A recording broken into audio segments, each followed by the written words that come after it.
they all like shotgun shit. So them motherfuckers, you go in through the front, you go out through the back.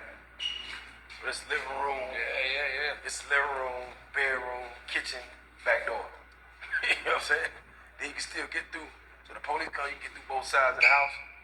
You know what I'm saying? You know what I'm saying? That shit was real. Do you remember who used to live in? Who used to live in what house? All of them, man. You remember all the families? We was here like every day and night. You see how it calmed down so much? Like it used to be cracking. Like it's so dead now. It's crazy. There's be so many people out here walking. You know, little ghetto chicks, cars coming through the rims, candy paint and all that shit. But it's like everybody grew up in such a different place now. You know what I'm saying? Do you have any regrets? Oh man. As far as this life, I can't say I got regrets, man. Certain situations I think now in 2020 hindsight, I could have dealt with different.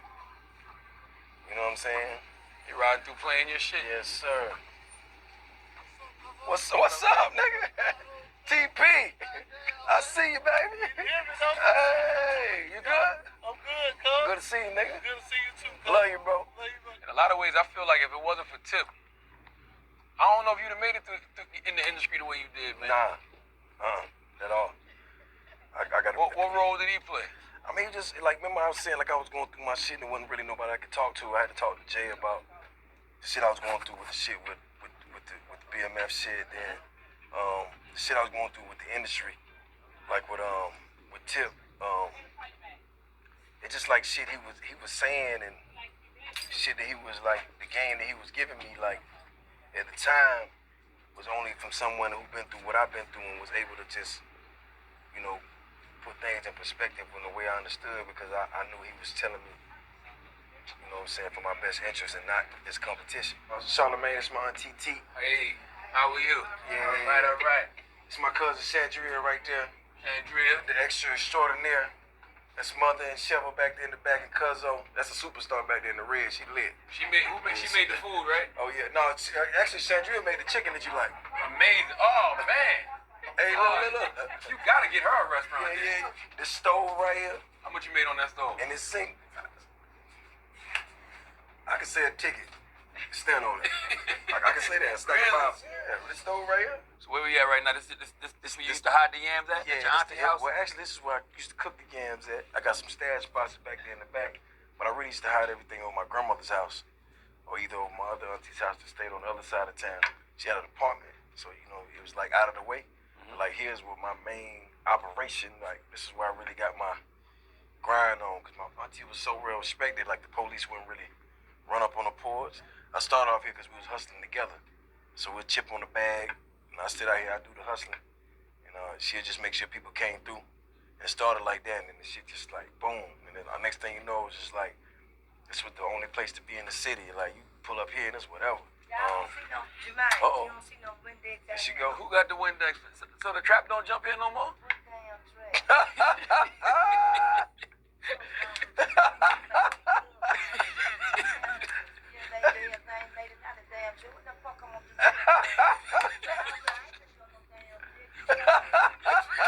I told you, the old sight. She gonna play. That's her all day. Every day. So what was a regular Friday out here? This, just sitting out here in the sun. You know, all my partners come up, they might smoke a few, talk a little bit, but even when we were talking, my mind was thinking of further and what I could do next. So I might sit around, what's up, nigga? What's up, nigga? All the damn trash gonna be him mother on trash. Yes, ma'am. Why you ask me some shit like that? He's just talking about the old. Them boys that need to be. That's it. They fall down on their ass. He's just talking about old days, I auntie. got to live my life. That's all. We just talking about the old days. Talking about traffic. Yes, ma'am. Old days. Oh, it was blooming then. That's her woman. That's her all day. Every day. The wildest story that ever happened on this porch that you might have been dying to tell the public. So my uncle, he just got home from doing a life sentence. I've been hustling all month. I got $1,500 in my pocket. He out here on the porch with the homies, they shooting dice. 7, 11, 10 to 4. I'm his nephew. I was little when he went in. Kid, I want to show him I'm getting money too. So I come out, I get in the dice game. He said, what you doing, nephew? I said, yeah, I'm getting in on it. I'm gonna get on this point, that point. We get on the dice. All right, cool. So I sit there about 30 minutes in. I'm dead ass broke. It's all the money I got in the world. I mean, you want to cry. So I'm waiting for him to get that money back. He ain't get my money back. He said, what's wrong with you? I said, shit, I lost all my money. He said, let me tell you something. You should never gamble again if you can't deal with losing money. I never gambled a day of my life after that.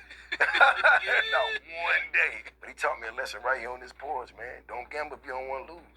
Oh, that makes me think of something, right? Like, your mother smoked dope for a second, right? Why didn't seeing her in the position she was in make you not want to sell dope? Well, for one, I didn't understand the impact of it. I didn't know it was like, because you in it. So you don't see it, like stories and people losing their kids, and like you don't see it, you know what I'm saying? So for one, I didn't know the difference between that and weed, you know what I'm saying? It's all money to me, you know what I'm saying? So for me, I was like trying to make the money, and I didn't really see a lot of it, so it wasn't nothing that I can per se like, because I serve my own uncles right here. Like she'll tell you, like one of them is passed right now. My uncle Bo Slick, they stole my work from my grandmother's house and came over here with her and smoked it. So I get out of school, I find out they both are here. I beat both of their ass right here in this driveway. You know what I'm saying? For stealing it. But they my uncles. But then 2 weeks before that, I served them. You feel what I'm saying? So it's just like, who wrong? You feel what I'm saying? Like, so it's like, they know I'm working. They stole my shit. They smoked it up. I'm fucked up. Now I got to beat y'all up. But last week we was cool because y'all spending money with me. So it wasn't no line between reality and what was going on. It's just like, just get the money, get the money, get the money. And it's just like now when I look at it, I'm like, damn, like, you know what I'm saying? At some point it was fucked up, but who's to tell me that? Mm-hmm. You know what I'm saying? Because everybody want the money. When you get money, you become a hero. If somebody need $100, $200, $500, they behind on their rent, they lease, whatever, and you look out for them, you their hero for the time being until you tell them you ain't got it, and that's when it go left. Right. The real thing is like, who's really the addict? Mm-hmm. You know what I'm saying? Is it them or is it you? Because they chasing high, you chasing money. And none of y'all have no regards of what's in between that. How many lives you fuck up, how many people you fuck over, you know what I'm saying? How much shit you fuck up. It's just like, I want the money, y'all want the high, that's it. I wonder how that makes you feel now, because I think about, other people's mothers I served back in the day, and that make me feel bad right now at 41 years old. I'm like, how does that make you feel? You served your own. I mean, it used to be a lady lived around the corner named Jackie. Jackie was like the first actual, like, when they say dope fiend, like that I ever seen. And she was my homegirl's mama. And she was in my my third period class. And I remember me and her like talking and joking in class and shit.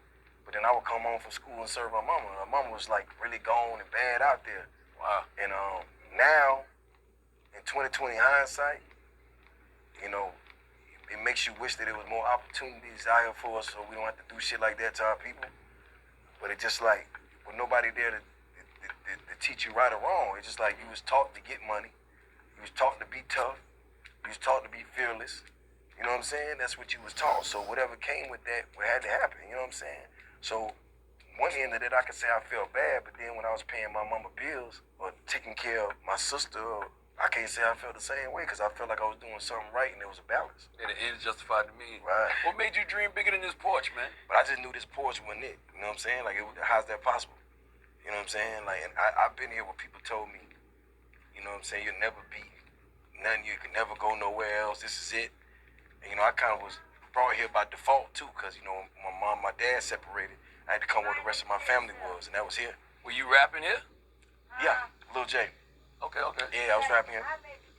I went to Eastman and did like one of my first videos over there in Eastman, Georgia. I thought it was in Denver. Oh, Dublin, you right. Ooh, you got like, Auntie. There you go. You keep worrying me. Where they used to hide the dope at, Auntie? In your house.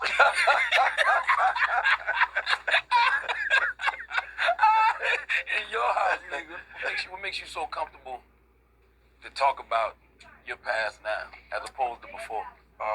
Because I feel like I put my work in. I feel like statute of limitation is up. And then also it's just like, it's my truth, bro. Like I done steered away from it as long as I could. And it's like, it's just time to, put it out there. You know what I'm saying? Not even for personal gain, but just therapy. Like, it happened. You know what I'm saying? This is how it happened. I'm not that I'm proud of it or ashamed of it. You know what I'm saying?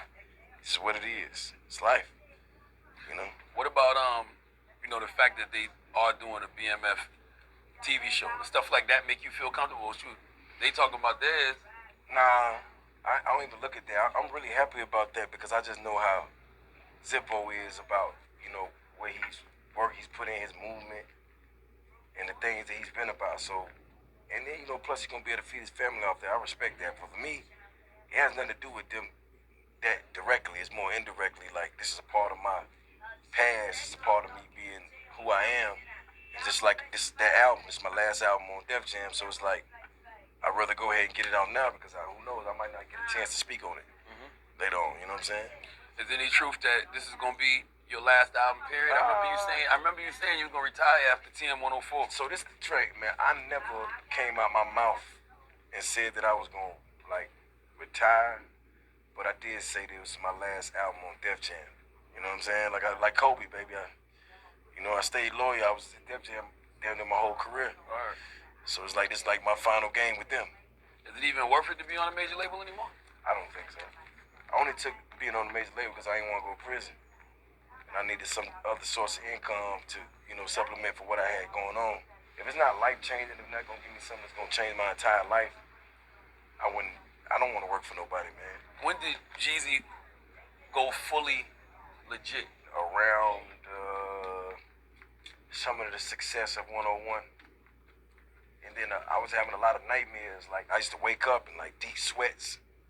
And I just kept telling myself, like, shit, I gotta just get out of this shit. And when I got out, it was hard too because a lot of my time that was took up and consumed by the game, was good time for me. But then when I got out of that, I was bored. I ain't really had shit going on. So I couldn't really do shit.